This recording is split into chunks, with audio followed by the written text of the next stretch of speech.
श्रीगुरुभ्यो नमः। कान्ताय कल्याणगुणैकधाम्ने नवद्यो नाथ प्रतिमप्रभाय नारायणाय अखिलकारणाय श्रीप्राणनाथाय ನಮಸ್ಕರೋಮಿ. ಶ್ರೀಮದ್ವಿಜಯ ಸಪ್ತಮ ಸರ್ಗದಲ್ಲಿ 19ನೇ ಶ್ಲೋಕ. ಧವರೇ ಸ್ಯಾಮನಃ ಪಯೋನಿಧೌ ಸದನುಕ್ರೋಶ ಗಿರೀಂದ್ರಲೋಲಿತೆ ಪ್ರಕಟೀಭವತಿ ಸ್ಮ ಸುಂದರೀ ದಯಿತಾ ದೈತ್ಯರಿಪೋಸ್ತ್ರಯೀಮಯೀ. ಧವಲೆ ಅಸ್ಯ ಮನಃಪಯೋನಿಧೌ ಸದನುಕ್ರೋಶ ಗಿರೀಂದ್ರಲೋಲಿತೆ ಪ್ರಕಟೀಭವತಿ ಸ್ಮ ಸುಂದರೀ ದಯಿತಾ ದೈತ್ಯರಿಪೋಹೋ ತ್ರಯೀಮಯೀ. ಅಂದರೆ ಆಚಾರ್ಯರು ಉತ್ತರ ಬದ್ರಿಯಲ್ಲಿ ಪ್ರವೇಶ ಮಾಡಿ ವೇದವ್ಯಾಸರ ದರ್ಶನವನ್ನು ಮಾಡ್ತಾ ಇದ್ದಾರೆ. ಆ ವೇದವ್ಯಾಸರ ರೂಪವನ್ನು ಕಂಡಾಗ ಒಂದೊಂದೇ ಅವಯವವನ್ನು ನೋಡಿ ಚಿಂತನೆ ಮಾಡ್ತಾ ಇದ್ದಾರೆ, ಹಾಗೆ ಅಂತ ನೋಡಿದ್ದೀವಿ. ಇಲ್ಲಿ ಧವಲೆ ಅಸ್ಯ ಮನಃ ಪಯೋನಿಧೌ ಅಂದರೆ ನಿರ್ಮಲವಾದ ಆ ವೇದವ್ಯಾಸರ ಮನಸ್ಸು, ಅಪ್ರಾಕೃತವಾದ ಮನಸ್ಸು ಪರಮಾತ್ಮನಿಗೆ ಇದೆ. ಪರಮಾತ್ಮನದ್ದು ಎಲ್ಲವೂ ಅಪ್ರಾಕೃತ, ನಮ್ಮ ಶರೀರದಂತೆ ಇರುತ್ತದೆ. ಮನಸ್ಸು, ಪಂಚ ಜ್ಞಾನೇಂದ್ರಿಯ, ಪಂಚಕರ್ಮೇಂದ್ರಿಯ, ರಕ್ತ ಇತ್ಯಾದಿ ನಾಡಿಗಳು, ಎಲುವುಗಳು ಎಲ್ಲವೂ ಇರುತ್ತದೆ. ಆದರೆ ಎಲ್ಲವೂ ಕೂಡ ಏನದು ಪ್ರಾಕೃತವಾದದ್ದು ಅಂತ ಚಿಂತಿಸಬೇಕು. ಅಂತ ಶುದ್ಧವಾದ ಮನಸ್ಸು ಅದೇ ಕ್ಷೀರಸಾಗರ ಅಂತ ಹೋಲಿಕೆ ಕೊಡ್ತಾ ಇದ್ದಾರೆ. ಮನಃಪಯೋನಿಧೌ ಹಾಗೆ ಅಂತ ಮನಸ್ಸು ಎನ್ನತಕ್ಕ ಕ್ಷೀರಸಾಗರದಲ್ಲಿ ಯಾವುದು ಹುಟ್ಟಿತು ಅಂದರೆ ಸಮುದ್ರ ಮಥನ ಮಾಡಿದಾಗ ಅಲ್ಲಿ ಲಕ್ಷ್ಮೀದೇವಿಯ ಪ್ರಾದುರ್ಭಾವ ಆಯಿತು. ಸಮುದ್ರ ಮಥನ ಮಾಡಿದಾಗ ಮಹಾಲಕ್ಷ್ಮಿಯ ಪ್ರಾದುರ್ಭಾವ ಆಯಿತು. ಅದೇ ಥರ ಈ ವೇದವ್ಯಾಸರು ಮನಸ್ಸು ಎನ್ನುವ ಕ್ಷೀರಸಾಗರವನ್ನ ತಸ್ಮಿನ್ ಸತ್ಸು ಸಜ್ಜನೇಶು ಯಹ ಅನುಕ್ರೋಶ, ಸಜ್ಜನರ ಕೃಪೆ ಎನ್ನುವ ಮಂದರ ಪರ್ವತ, ಸದನುಕ್ರೋಶ ಗಿರೀಂದ್ರ ಲೋಲಿತೆ. ಗಿರೀಂದ್ರ ಮಂದರಗಿರಿ ಅಂತ ಅರ್ಥ, ಶ್ರೇಷ್ಠವಾದದ್ದು ಮಂದರಗಿರಿ. ಅದನ್ನ ಲೋಲಿತೆ ಅಂದ್ರೆ ಮಥಿತೆ ಅಂತ, ಮಥನ ಮಾಡಿದಾಗ ಅಂತ ಅರ್ಥ. ಸಮುದ್ರ ಮಥನ ಮಾಡಿದಾಗ ಆ ಮಂದರ ಪರ್ವತವನ್ನ ಇಟ್ಕೊಂಡು ಮಥನ ಮಾಡ್ತಾರೆ. ಇಲ್ಲಿ ವೇದವ್ಯಾಸರ ಮನಸ್ಸು ಎನ್ನುವ ಕ್ಷೀರಸಾಗರವನ್ನ ಮಥನ ಮಾಡಬೇಕು ಅಂದ್ರೆ ಅದಕ್ಕೆ ಮಂದರ ಪರ್ವತ ಯಾವುದು ಹಾಗೆ ಅಂದ್ರೆ ಸಜ್ಜನರ ಮೇಲೆ ಇರುವ ಕೃಪೆ. ಸಜ್ಜನರ ಮೇಲಿರುವ ಕೃಪೆಯಿಂದಲೇ ಆ ಮಥನ ಆಯಿತು. ಆಗ ಅದೇ ಪರ್ವತ ಆಕಾರದಲ್ಲಿ ಇದೆ ಅಂತ. ಅಷ್ಟು ದೊಡ್ಡ ಗಟ್ಟಿಯಾದ ಕೃಪೆ ಪರಮಾತ್ಮನಿಗೆ ಭಕ್ತರ ಮೇಲೆ ಇದೆ, ಸಜ್ಜನರ ಮೇಲೆ. ದೈತ್ಯರಿಪೋಹೋ, ದೈತ್ಯರಿಗೆ ಶತ್ರು ರೂಪದಲ್ಲಿ ಇರತಕ್ಕ ಆ ಪರಮಾತ್ಮನ ದಯಿತಾ ಅಂದ್ರೆ ಪ್ರಿಯಳಾದ, ತ್ರಯೀಮಯಿ ವೇದತ್ರಯ ರೂಪದಲ್ಲಿ ಇರತಕ್ಕವಳು. ಋಗ್ವೇದ, ಯಜುರ್ವೇದ, ಸಾಮವೇದ ಅಂತ ವೇದತ್ರಯ ರೂಪದಲ್ಲಿ ಇರತಕ್ಕ ಸುಂದರಿ ಸ್ತ್ರೀ ಪ್ರಕಟಿ ಭವತಿ ಸ್ಮ. ಹೇಗೆ ಸಮುದ್ರ ಮಥನ ಮಾಡುವಾಗಲ್ಲ ಮಹಾಲಕ್ಷ್ಮಿಯ ಪ್ರಾದುರ್ಭಾವ, ವೇದಕ್ಕೆ ಅಭಿಮಾನಿನಿ ಅಂದರೆ ಲಕ್ಷ್ಮಿಯೇ, ಹೇಗೆ ಲಕ್ಷ್ಮೀದೇವಿ ಪ್ರಾದುರ್ಭಾವ ಆದಳು ಅದೇ ತರ ದೈತ್ಯ ಸಜ್ಜನರ ಮೇಲೆ ಇರುವ ಒಂದು ಕೃಪೆಯಿಂದ ಮನಸ್ಸಿನಲ್ಲಿ ಇರತಕ್ಕ ಆ ವೇದದ ಶುದ್ಧವಾದ ಪಾಠ ಮಥನ ಮಾಡಿ ಅದನ್ನ ವೇದವ್ಯಾಸರು ತೆಗೆದು ಲೋಕಕ್ಕೆ ಕೊಟ್ರು ಅಂತ ಅರ್ಥ. ಪಯೋನಿಧೌ ಮಂದರೇ ಮಥಿತೆ ಸತಿ ತಸ್ಮಾತ್ ಯಥಾ ಭಗವದ್ದಯಿತಾ ರಮಾ ಪ್ರಾದುರ್ಭವ. ಹೇಗೆ ಸಮುದ್ರ ಮಥನ ಮಾಡುವಾಗ ಪರಮಾತ್ಮನ ಅತಿ ಪ್ರಿಯಳಾದ ಲಕ್ಷ್ಮೀದೇವಿ ಪ್ರಾದುರ್ಭಾವ ಆದಳು, ತದ್ವತ್ ಅದರಂತೆ ಸಜ್ಜನರ ಕೃಪೆ ಅದನ್ನ ಇಟ್ಕೊಂಡು ಮಥನ ಮಾಡಿದಾಗ, ಸಜ್ಜನರ ಮೇಲೆ ಕೃಪೆ ತೋರಿ ಮಥನ ಮಾಡಿದಾಗ ಆ ವೇದವ್ಯಾಸರ ಮನಸ್ಸಿನಿಂದ ಪ್ರಾದುರ್ಭಾವ ಆದದ್ದೇ ವೇದಗಳು. ಹಾಗೆ ಅಂದರೆ ಇಲ್ಲಿಯೂ ಲಕ್ಷ್ಮಿಯ ಪ್ರಾದುರ್ಭಾವ ಆದಳು, ಆದರೆ ವೇದ ರೂಪದಲ್ಲಿ ಪ್ರಾದುರ್ಭಾವ ಆದಳು ಅಂತ ಅರ್ಥ.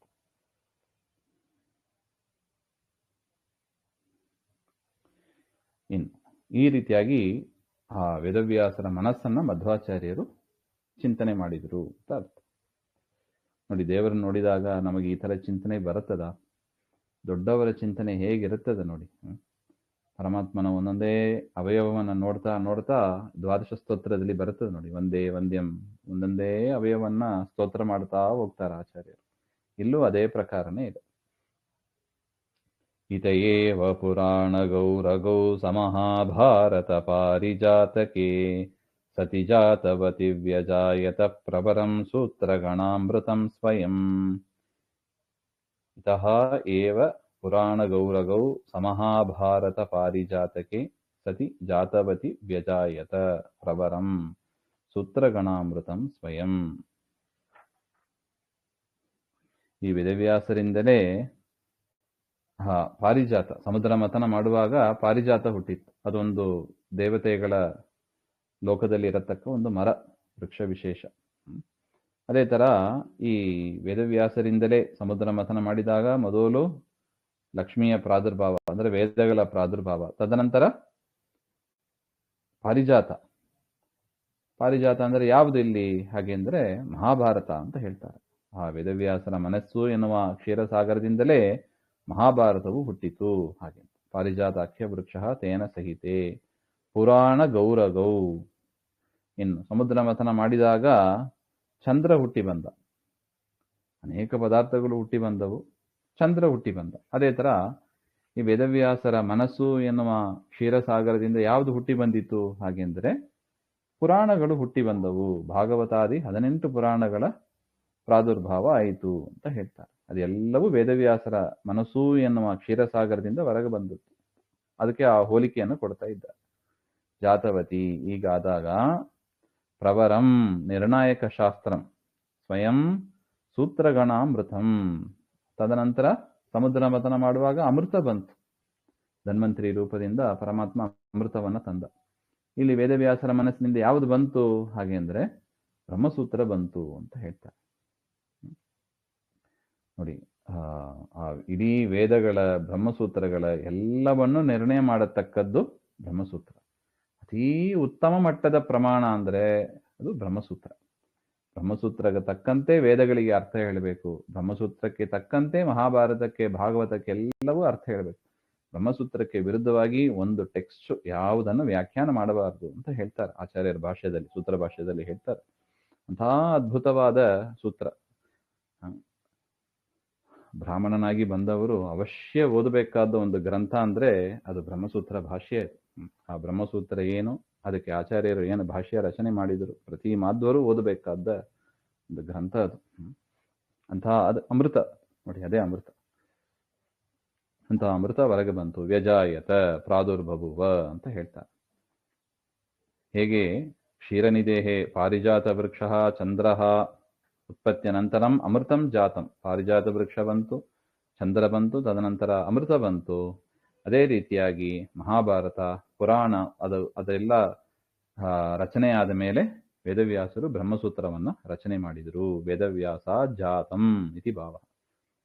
ಅಶೇಷ ಪುರುಷಾರ್ಥ ಪ್ರದತ್ವೇನ ಭಾರತ ಪಾರಿಜಾತಯೋ ಸಾಮ್ಯಂ ಪದಾರ್ಥ ಪ್ರದರ್ಶಕತ್ವೇನ ಪುರಾಣಚಂದ್ರಯೋ ಸಾಮ್ಯಂ ಜರಾಮರಣ ನಾಶಕತ್ವೇನ ಸೂತ್ರಾಮೃತಯೋ ಸಾಮ್ಯಂ ದ್ರಷ್ಟವ್ಯಂ. ಎಷ್ಟು ಚೆನ್ನಾಗಿದೆ ನೋಡಿ ವ್ಯಾಖ್ಯಾನ. ಎಲ್ಲಾ ಪುರುಷಾರ್ಥವನ್ನ ಕೊಡುವುದರಿಂದ ಮಹಾಭಾರತವನ್ನ ಪಾರಿಜಾತಕ್ಕೆ ಹೋಲಿಸ್ತಾ ಇದ್ದಾರೆ. ಇನ್ನು ಪದಾರ್ಥ ಪ್ರದರ್ಶಕತ್ವೇನ, ಪದಾರ್ಥಗಳನ್ನ ಚೆನ್ನಾಗಿ ತೋರಿಸಿಕೊಡುತ್ತದೆ. ಚಂದ್ರನ ಬೆಳಕಿದ್ರೆ ಹುಣ್ಣಿಮೆ ದಿವಸ ಪದಾರ್ಥಗಳು ಕಾಣುತ್ತವೆ. ಅದೇ ತರ ವೇದಗಳ ಸರಿಯಾದ ಅರ್ಥ ನಮಗೆ ಗೊತ್ತಾಗಬೇಕು ಅಂದ್ರೆ ಪುರಾಣ ಎನ್ನುವ ಚಂದ್ರವನ್ನು ಇಟ್ಕೋಬೇಕು. ಪುರಾಣ ಎನ್ನುವ ಚಂದ್ರದಿಂದ ವೇದಗಳ ಅರ್ಥ ಚೆನ್ನಾಗಿ ನಮಗೆ ಕಾಣಿಸ್ತದೆ. ಹಾಗೆ ಇನ್ನು ಬ್ರಹ್ಮಸೂತ್ರವನ್ನು ಅಮೃತಕ್ಕೆ ಹೋಲಿಸ್ತಾರೆ. ಅಮೃತ ಕುಡಿದರೆ ಏನಾಗುತ್ತದೆ? ಜರಾಮರಣ ನಾಶಕ. ಜರ ಅಂದ್ರೆ ಏನು? ಮುಪ್ಪು. ಮರಣ ಅಂದ್ರೆ ದೇಹ ಬಿಡೋದು.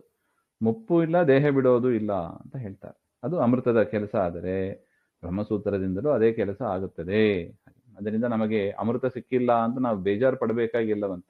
ಯಾವಾಗಲೂ ಸಮುದ್ರ ಮಥನ ಮಾಡುವಾಗ ಅಮೃತ ಬಂತು, ಧನ್ವಂತರಿ ಪರಮಾತ್ಮ ತಂದು ಕೊಟ್ಟ, ದೇವತೆಗಳಿಗೆ ಅದು ಕೊಟ್ಟರು, ನಮಗೆ ಸಿಕ್ಕೇ ಇಲ್ಲ ಅಂತ ನಾವು ಬೇಸರ ಪಡಬೇಕಾಗಿಲ್ಲ ಅಂತ. ನಮಗೆ ಮಹಾಭಾರತ ಕೊಟ್ಟಿದ್ದಾನೆ, ಇಡೀ ವೇದಗಳು ಕೊಟ್ಟಿದ್ದಾನೆ, ಪುರಾಣಗಳನ್ನು ಕೊಟ್ಟಿದ್ದಾನೆ, ಬ್ರಹ್ಮಸೂತ್ರ ಎನ್ನುವ ಅಮೃತವನ್ನ ಪರಮಾತ್ಮ ಕೊಟ್ಟಿದ್ದಾನೆ.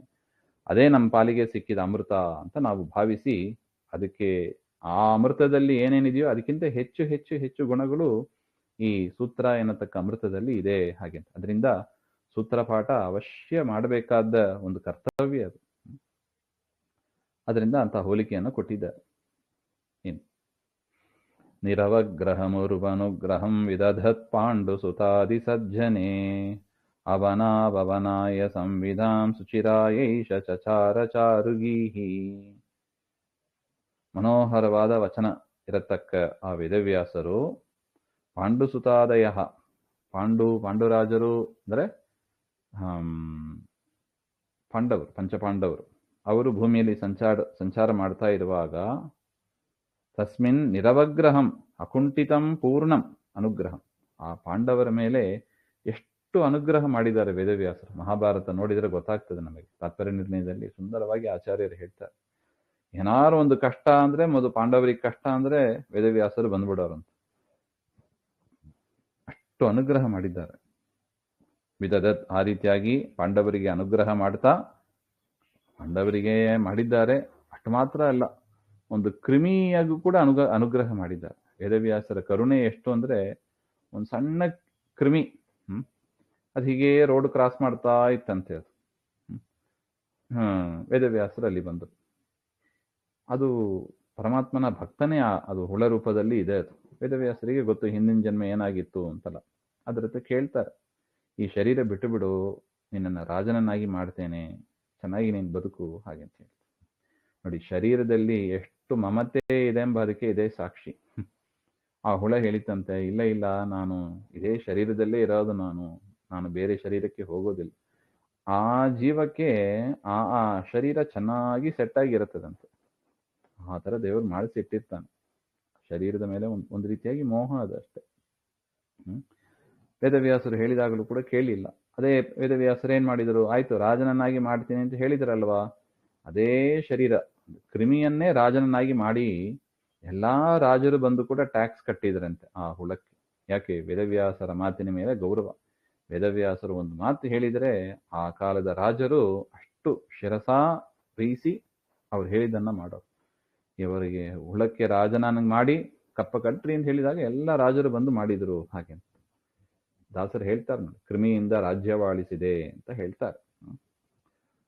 ಆ ಥರ ಪಾಂಡವರಿಗೂ ಅನುಗ್ರಹ ಮಾಡಿದವರು, ಸಣ್ಣ ಹುಳಕ್ಕೂ ಕೂಡ ಅನುಗ್ರಹ ಮಾಡಿದವರು, ಹಾಗೆ ಅಂತ ಹೇಳ್ತಾರೆ. ಅಂತಹ ವೇದವ್ಯಾಸರು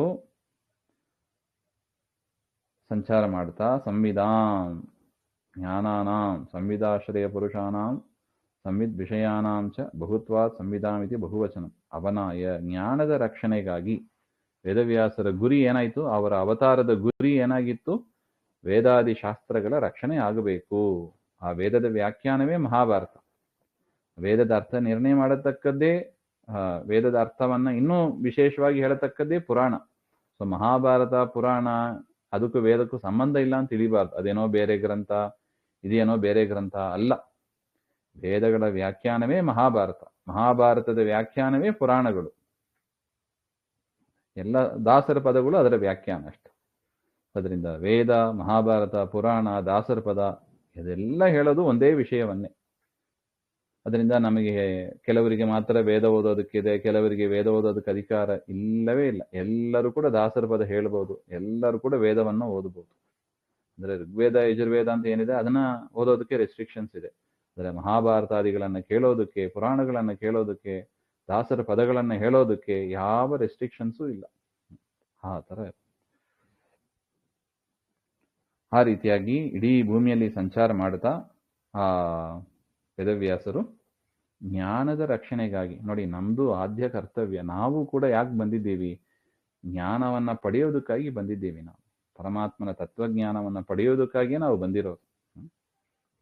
ಅವರು ಜ್ಞಾನವನ್ನ ಕೊಡೋದಕ್ಕಾಗಿ ಬಂದಿದ್ದಾರೆ. ವ್ಯತ್ಯಾಸ ಇಷ್ಟೇ. ವೇದವ್ಯಾಸರು, ಮಧ್ವಾಚಾರ್ಯರು ಜ್ಞಾನ ಬೋಧಕರು, ನಾವು ಜ್ಞಾನ ಪ್ರಾಪಕರು. ಜ್ಞಾನ ಪಡೀಬೇಕು ನಾವು. ಅದನ್ನ ಈ ರೀತಿಯಾಗಿ ಹೇಳಿ, ಅದರಿಂದ ವೇದವ್ಯಾಸರು ದ್ವಾಪರ ಯುಗದ ಕೊನೆಯಲ್ಲಿ ಇಡೀ ಭೂಮಿಯಲ್ಲಿ ಸಂಚಾರ ಮಾಡ್ತಾ ಇದ್ರು.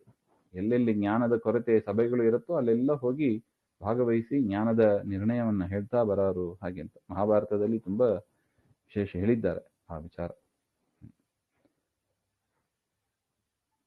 ಇಷ್ಟು ವೇದವ್ಯಾಸರ ಹಿರಿಮೆಯನ್ನು ಹೇಳ್ತಾರೆ. ಇನ್ನೂ ಸ್ವಲ್ಪ ಮುಂದೆ ಹೇಳ್ತಾರೆ, ಅದನ್ನ ಮತ್ತೆ ನೋಡೋಣ. ಶ್ರೀಮಧ್ವಾಂತರ್ಗತ ಶ್ರೀಕೃಷ್ಣ ಅರ್ಪಣಮಸ್ತು. ಶ್ರೀ ಹರೇ ನಮಃ.